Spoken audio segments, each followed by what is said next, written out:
Derivation है prove that I induced is directly proportional to rate of change of area। मतलब आपके magnetic field में जो भी कॉइल घुस रहा है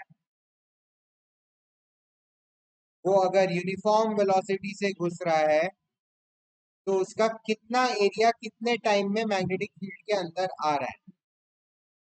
ठीक है, वेलोसिटी इसका कांस्टेंट है।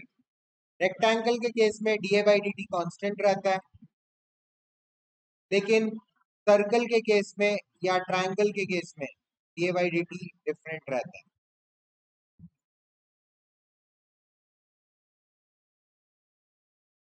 अगर सर्कल को ले जाओगे पहले सेकंड में इतना एरिया जाएगा, अगले सेकंड में इतना एरिया जाएगा, फिर अगले सेकंड में इतना एरिया जाएगा। देखो एरिया चेंज हो रहा है डीए बाई डी टी, है ना। और रेक्टेंगल में पहले सेकंड में इतना एरिया जाएगा, दूसरे सेकंड में इतना एरिया जाएगा, तीसरे सेकंड में इतना एरिया जाएगा। तो DA by D T constant है। ये पहले तो आप लोग लिख लो।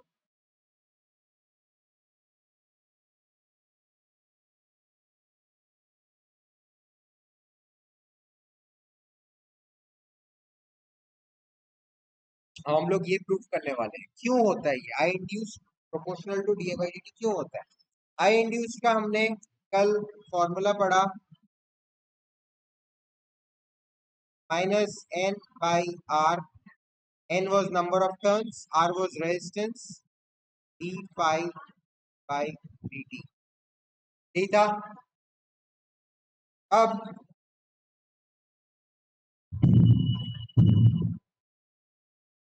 फाई क्या होता है, where phi is equal to D A cos. अब यहाँ पे थीटा क्या हो गया, बी और ए। एरिया वेक्टर भी अंदर के तरफ है इनटू द प्लेन, लूप के हमेशा परपेंडिकुलर होता है ना एरिया वेक्टर, और बी भी अंदर के तरफ है।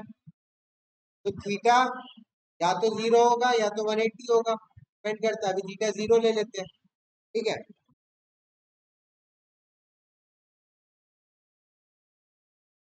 तो theta is the angle between B and A, and theta is 0 degree क्योंकि B is parallel to area vector. Area vector is normal to the plane of the coil. और also अच्छा डिफरेंशिएट करके देखो, डिफरेंशिएटिंग बोथ साइड्स, क्योंकि हमें d phi by D t चाहिए।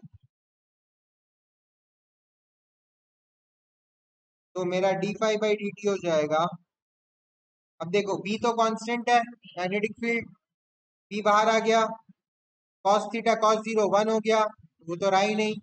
और D A by D T यही हो गया।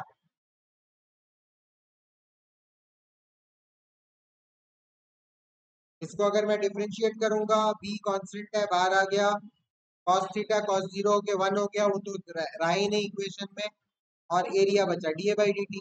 ठीक है, अब D phi by D T ये हो गया। देयरफॉर आई इंड्यूस्ड क्या हो गया, आई इंड्यूस्ड हो गया माइनस एन बाई आर, और D phi by D T की जगह मैं क्या लिख सकता हूँ, B D A by D T लिख सकता हूँ। अब ये सिंगल कॉइल है या मल्टीपल लूप्स वाला कॉइल है, जो भी हो N is constant. Resistance of the wire is also constant. अगर आप कोई रेजिस्टेंस बाहर से लगा हो या वायर का रेजिस्टेंस, वो कांस्टेंट ही रहेगा, तो चेंज नहीं होगा मैग्नेटिक फील्ड के साथ। तो हम लोग इन दोनों से क्या लिख सकते हैं, अगर ये पूरा का पूरा कांस्टेंट है, अगर मैं इसको हटा दूं, P इज आल्सो कांस्टेंट, अब लिख लो P इज कांस्टेंट। तो मैं ये अगर पूरा हटा दूं तो मेरा क्या होगा, I induced is directly proportional to D A by D t हो जाएगा। That's what I needed to prove. लिख लो पूरा।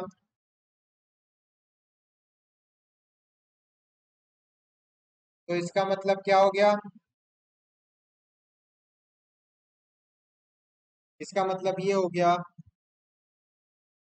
कि अगर d A by D T constant बढ़ रहा है, जैसे रेक्टेंगल के केस में अगर d A by D T constant है तो आई इंड्यूस भी कांस्टेंट होगा। और अगर d A by D T variable है, जैसे सर्कल के केस में, तो सर्कल में स्टार्टिंग में बढ़ेगा एरिया, लेकिन उसके बाद जब सेंटर जैसे ही क्रॉस हो जाएगा इनटू द मैग्नेटिक फील्ड, उसके बाद क्या होगा? एरिया कम होता रहेगा, है ना? तो अगर d A by D T बढ़ रहा है तो आई इंड्यूस्ड भी बढ़ेगा, और अगर d A by D t कम हो रहा है तो आई इंड्यूस्ड भी कम होगा। इस डेरिवेशन का मतलब यही है। ठीक है, लिख लो अच्छे से।